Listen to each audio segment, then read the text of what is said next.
The headlines: the economy endures a rough quarter. An opposition MP warns the government not to repeat the BLP's error on Greenland with Cahill. And Barbados cricket selector defends exclusion of season's top wicket taker. Welcome to Nation News for Tuesday, October the 27th, 2015. No matter where you are in the world, at home or abroad, Nation News keeps you connected with what's happening in Barbados through our website, video newscast, and online e-papers. So stay connected with Nation News. Your news, your time, your way.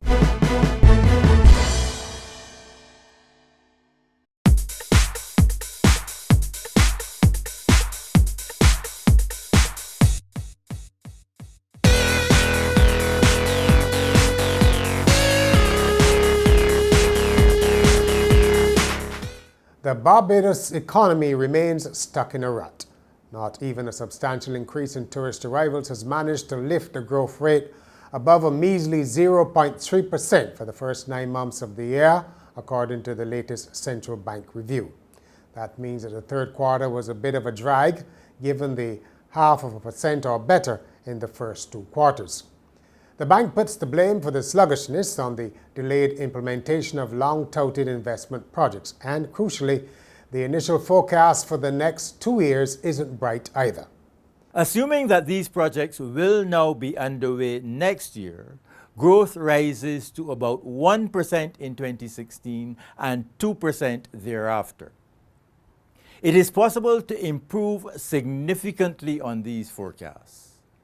Factors that can make for much better performance include the improvement of administrative efficiency in the public service, initiatives to increase labor productivity and worker engagement, an aggressive policy of fiscal consolidation, more effective incentives and support for green energy, and new and more appropriate financing of the development of the cultural and heritage sectors. With Finance Minister Chris Sinclair admitting this month that the economy was still not out of the woods, the central bank says a lot hinges on the success of government's medium-term fiscal program. Governor Delal World said tourist arrivals increased by 14.5% up to the end of last month. However, he said the impact on the economy was dampened because construction activity fell short of expectations and the spillover effects to the retail and domestic services sectors were muted. The Caribbean Development Bank has approved more than $12 million in funding to complete the third phase of the Constitution River project. The bank says the upgrade will help reduce the incidence of flooding in Bridgetown and help improve public health by reducing the threat of mosquito-borne diseases. This phase will focus on dredging the stretch between the James A. Tudor roundabout by the former Globe Cinema and the Constitution River Bridge. The main drains connecting to the river will be drained and some landscaping will be undertaken. Opposition MP Dwight Sutherland has called the unused Greenland landfill an error on the part of the former Barbados Labour Party administration. And he's warned government not to make the same mistake with the proposed Cahill waste-to-energy project. He made the comments when the House of Assembly debated a resolution to compulsorily acquire land at Vaucluse and Thomas for the Sanitation Service Authority's Green Energy Program. Mrs. Sutherland called for public consultation and a social impact assessment so that Barbadians and stakeholders could have faith in the Cahill project.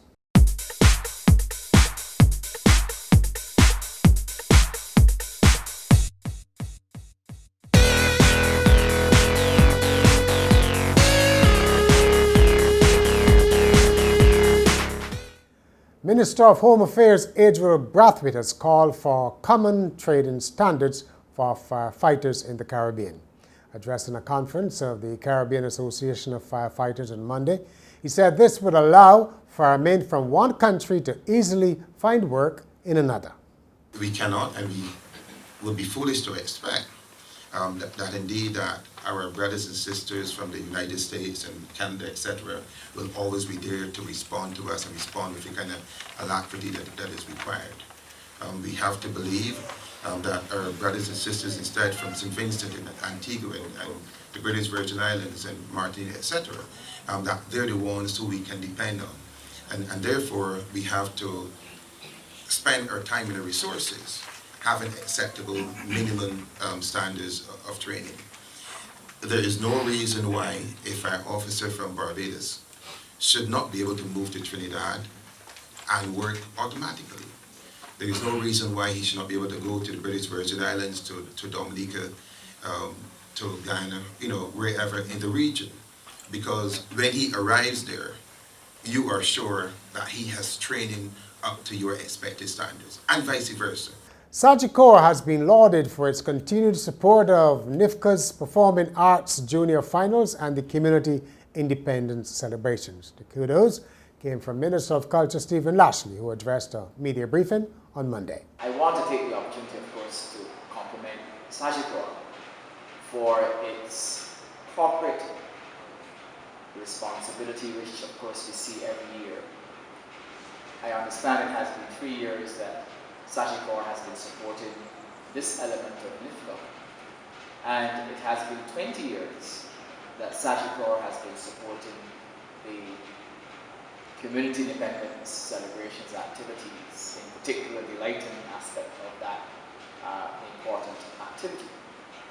It is always my distinct honor to not only commend Sagicor, but to use the example of Sagicor in terms of its understanding of the responsibility that it has as a corporate citizen, to use that as an example for other corporate citizens of Barbados.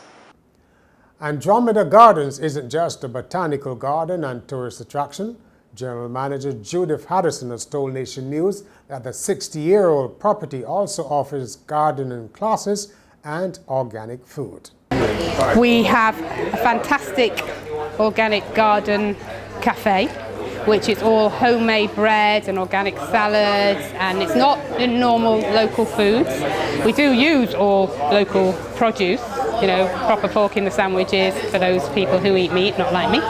And you can have your wedding here. A lady has just come to ask me if we do photo shoots. You can come to us and offer things. A lady came recently from the Heart and Stroke Foundation, so they're doing yoga. And we're going to soon have yoga here. We also, the biggest thing we do is we teach. Sharon and I teach the MVQ, and we're also now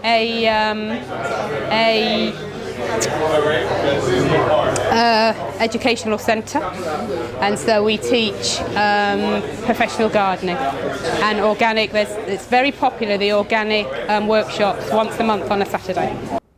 Ms. Harrison said the management team is hoping to significantly increase the number of local and international visitors. We need double what we get. The numbers have fallen off from the 90s, and we need to get a lot more. What about the local tourists? Well, we're trying to encourage the local tourists, so we do have a local rate. 4 persons or more get a substantial discount. But we'd like to encourage more. We get a lot of camps, we get a lot of schools, because schools come, so schools are looking out there. Up next is the commentary with Geraldine Edward on delays in the justice system.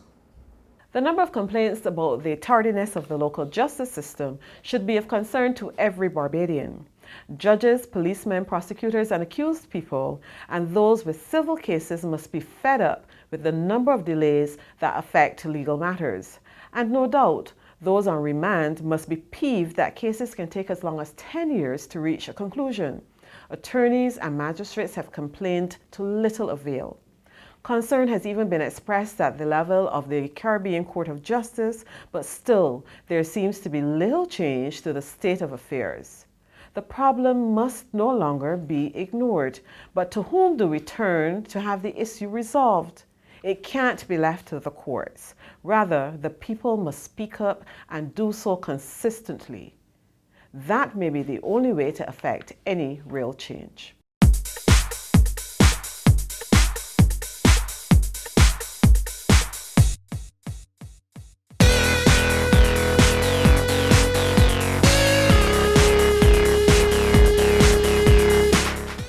In sport, sport, questions are being asked by journalists over the omission from the Barbados cricket trials of the leading wicket taker in the country's top division, the St. Catherine leg spinner Derek Bishop, who has not played for the national team since 2008.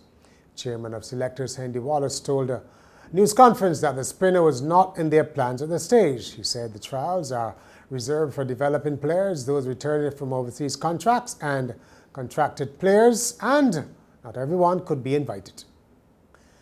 Finally, a Washington man who failed a paternity test for his child discovered a condition called human chimera, led to his unborn twin being the child's genetic father.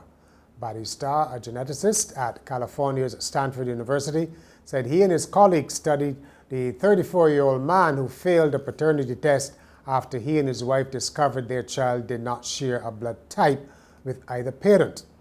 The fertility clinic that helped the couple become pregnant insisted the man's semen sample was the one used to impregnate his wife. So the man took a genetic ancestry test, which found the man to be the child's uncle.